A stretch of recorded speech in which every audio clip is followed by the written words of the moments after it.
Max Broker, we're the ones you can trust. Yeah, we're the real deal.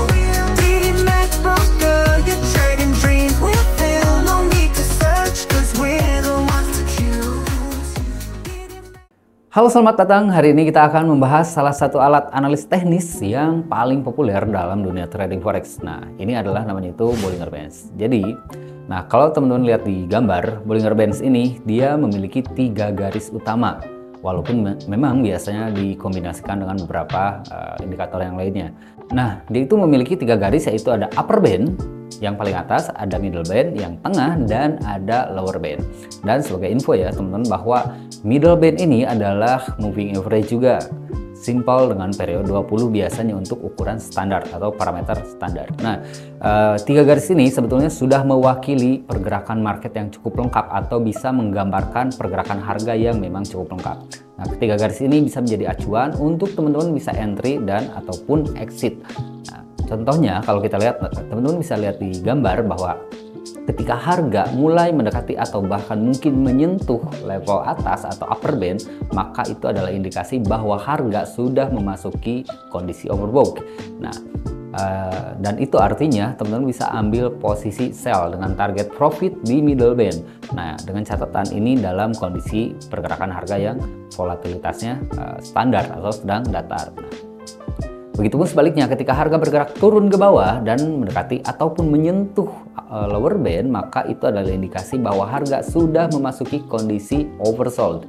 Ini artinya teman-teman bisa ambil posisi buy dengan take profit di middle band. Sama, ini pun digunakan atau metode ini digunakan dalam kondisi market yang sedang sideways atau datar. Di sini juga kita harus memperhatikan untuk kondisi volatilitasnya. Usahakan jangan masuk dalam kondisi volatilitas market yang rendah. Seperti yang teman-teman lihat di grafik ya, bahwa ketika memang harganya cukup rendah, maka jarak dari upper band sampai dengan lower band, atau mungkin jarak dari upper band sampai dengan middle band, begitupun sebaliknya jarak dari lower band sampai dengan middle band itu akan lebih kecil ketika harganya sedang sideways dalam range yang kecil juga. Penting juga ya untuk diingat bahwa Bollinger Bands ini lebih efektif jika dikonfirmasi atau dikombinasikan dengan beberapa indikator lain. Dan selalu juga gunakan stop loss serta take profit dalam trading Anda, karena ini akan membantu Anda untuk lebih baik dalam memanage resiko. Nah, contoh ketika kita akan melakukan posisi buy dengan target, anggaplah harga sedang menyentuh lower band yang mengindikasikan bahwa harga sudah dalam kondisi oversold. Artinya kita bisa mengambil posisi buy dengan take profit di middle band. Nah, sebelum kita melakukan transaksi buy tersebut, kita harus mengukur dulu berapa jarak ke stop loss yang akan kita dapatkan. Dan kita akan kembali lagi ke risk to reward ratio. Jadi akan sangat penting jika teman-teman selalu memperhatikan risk management. Ketika mendapatkan momentum buy ataupun sell berdasarkan indikator Bollinger Band ini, harus selalu diperhatikan untuk risk to reward ratio.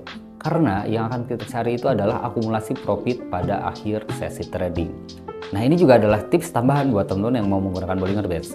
Ini akan cukup efektif ketika dikombinasikan dengan beberapa indikator seperti moving average. Contoh atau biasanya indikator ini digunakan untuk memprediksi pembalikan ataupun penerusan arah harga. Bila teman-teman lihat di gambar, ketika Bollinger Band ini dikombinasikan dengan moving average, maka akan lebih akurat untuk memprediksi kapan harga akan mulai trending. Dan itu cukup penting ketika teman-teman menggunakan 2 kombinasi indikator itu. Jadi ketika sedang dalam kondisi scalping atau mengambil posisi dengan target yang cukup pendek, kita bisa mengantisipasi pergerakan harga yang bisa bergerak secara tiba-tiba dan signifikan atau mulai memasuki tren barunya. Jadi ketika melihat Bollinger Band seperti yang dilihat di gambar, bahwa ini mulai menekuk atau Bollinger Band-nya mulai menggelembung, apalagi ada candlestick yang close di luar Bollinger Band seperti yang terlihat di gambar, maka ini adalah indikasi bahwa harga biasanya cukup kuat untuk melanjutkan kenaikannya ataupun penurunannya. Nah, itu adalah hal-hal yang cukup penting untuk diperhatikan ketika kita menggunakan Bollinger Band. Sebetulnya cukup banyak juga formasi atau metode yang bisa dilakukan oleh Bollinger Band ini. Contoh ada yang dikombinasikan dengan MACD, yaitu Moving Average, Divergence, dan Convergence. Itu juga akan cukup bagus dan biasanya akurasinya pun cukup tinggi.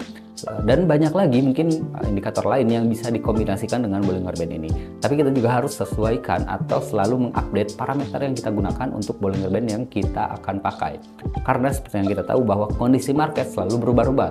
Seperti yang teman-teman lihat di gambar atau di grafik, ketika kondisi market di awal tahun, pertengahan tahun ataupun akhir tahun, biasanya dia akan memberikan kondisi grafik atau pergerakan harga yang berbeda. Nah, itu juga perlu diperhatikan karena akan berpengaruh terhadap settingan atau parameter di indikator atau Bollinger Band yang sedang kita gunakan. Itulah pembahasan kita kali ini tentang penggunaan Bollinger Bands dalam trading forex. Terus ikuti juga perkembangan dari video terbaru dari kami, karena kami akan selalu konsisten untuk update video-video materi edukasi buat teman-teman yang mau belajar lebih detail lagi. Dan buat teman-teman yang mau belajar lebih intens, bisa datang langsung ke tempat kami di kantor pusat Pedimax di Jalan Garuda nomor 88 Bandung. Sekian, semoga bermanfaat bersama saya Syam kali ini. Wassalamualaikum warahmatullahi wabarakatuh.